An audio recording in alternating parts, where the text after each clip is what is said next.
So tailpipes or dumps, what's your favorite?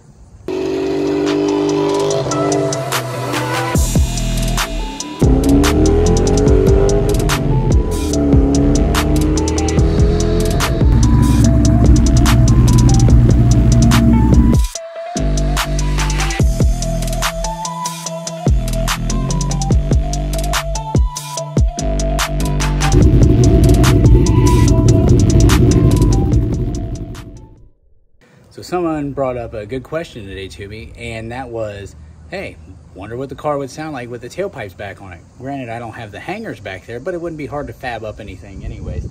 So I have the boreless stinger cat back on here, and I just unclamped the back end of the tailpipes and it turns into a turn down. But I put the tailpipe back section back on.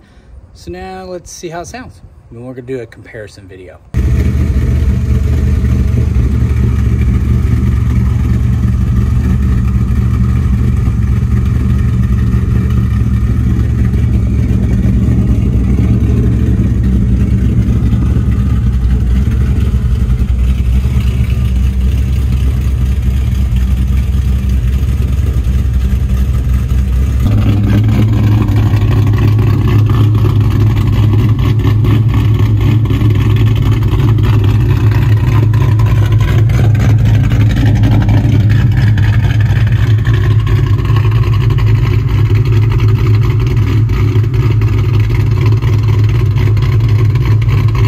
All right, so I'm kind of torn on it. So I'm thinking I like the tailpipes better, but go ahead and leave any comments or anything in there. Let me know what you guys think.